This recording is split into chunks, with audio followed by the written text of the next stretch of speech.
NCERT has just got the examples spread around everywhere in such a way that when you give a straight cut reading to those biology chapters, you would feel completely confused in your head. So an easy way, as I already have said before, that you separate the examples out.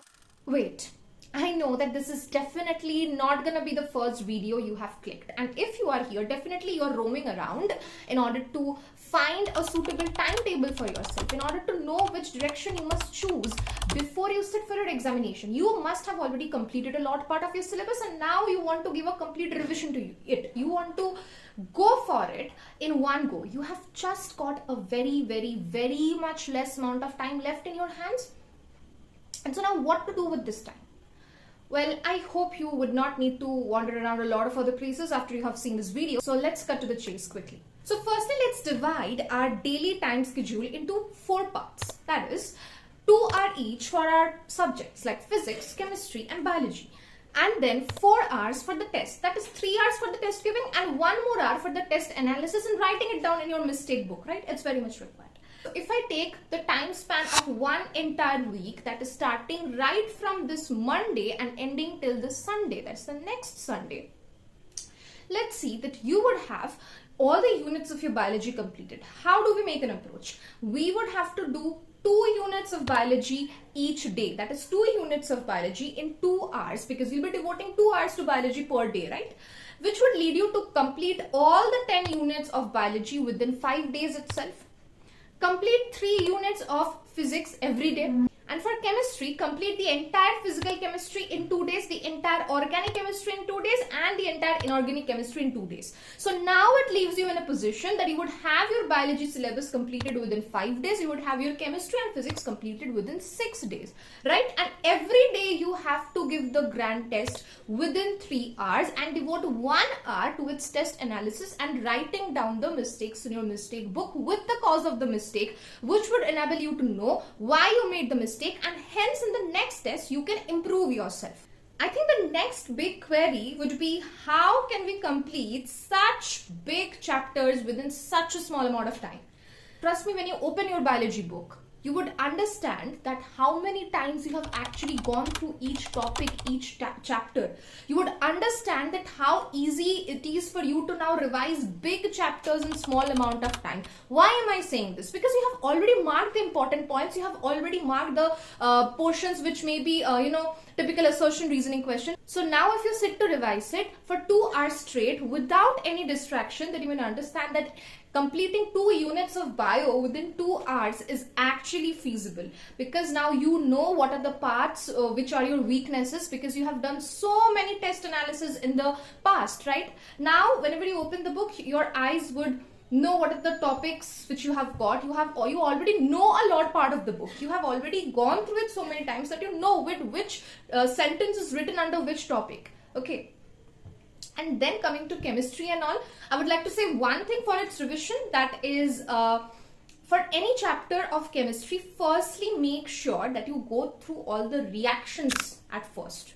Okay, especially for the inorganic ones. When you know that you have crammed all the reactions of chemistry, that is when you can assure yourself that you have actually completed a hectic part of the chapter, and you have completed, you have had a grip over the most scoring part of the chapter, and then you get on to open the book. Then you go through maybe the common names list, okay, or the IUPAC names, or I'm talking about the organic section particularly, or maybe the exceptions. And I believe that since it's the end and you have already read each and every chapter multiple times, and if not like at least about 3 to 4 times, right? So you have already marked the important things in your book, you have already written certain extra things, so everything is now compiled into one portion. It's your hard work which is finally going to pay off. But if you somehow lose it in these days, in these last 10 to 15 days, then it's very difficult for you to get. And same goes for inorganic and physical chemistry. But for physical chemistry, I would like to say that firstly you go through the formulas. If there are few sums which trouble you, okay, what you can do is that you can solve only those sums. Maybe certain sums in your worksheet, certain sums in the PYQs. But though we are keeping PYQ for the 7th day, but the best way to approach chapters like animal kingdom or morphology of flowering plants, anatomy of flowering plants, or chapters like the plant kingdom, biological classification, is this, that you first start off with your examples chart or the feature based chart which you have made, right?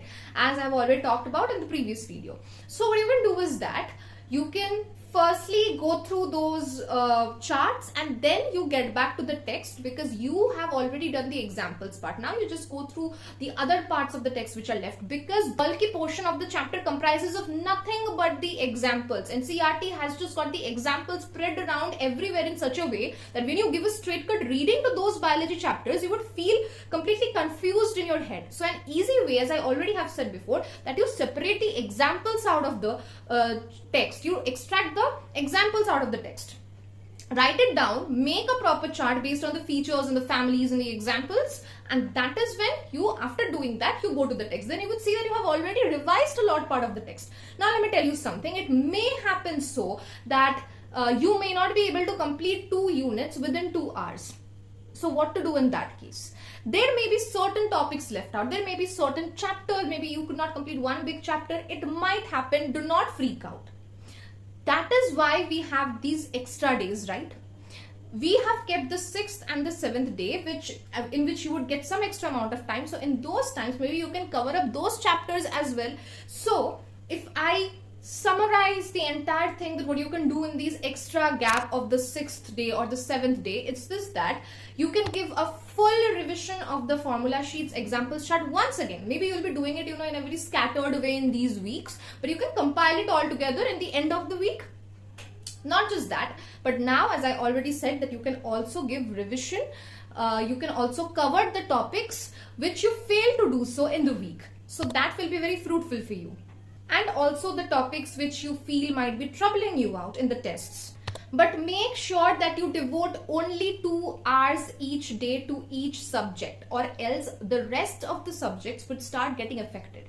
If you keep extending the 2 hours to even 2 hours 15 minutes for biology, then be sure that you will be having less time for chemistry and physics, and at the end you may need to extend the time a bit more, which will hamper your sleep and all. Now I have set up this entire timetable thinking of the fact that you would study for 10 hours, but if there are dedicated students who can extend the 10 hours timetable into maybe 11 or 12 hours or so, then definitely it's good. It's for your benefit, right? But I personally could not study more than 10 hours. I mean, I guess there would be only 1 or 2 days where I did study up to 11 hours, but mostly my maximum limit would be of 10 hours. That's why I set up this timetable accordingly. So now what are the benefits? You end up as a solid candidate.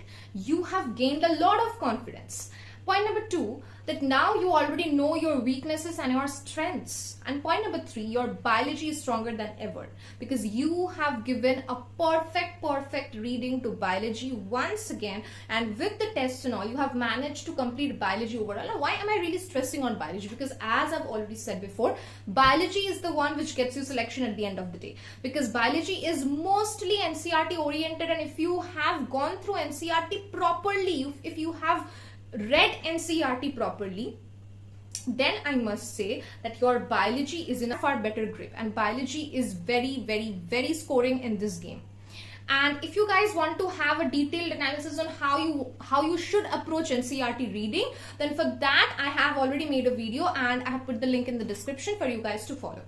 So thank you everyone. If you have reached up to this point with patience enough, I would really like to thank you guys, and do like, share, so that more of your friends, more of like other candidates would get to know about it, and definitely subscribe if you would want my videos to be notified. Thank you.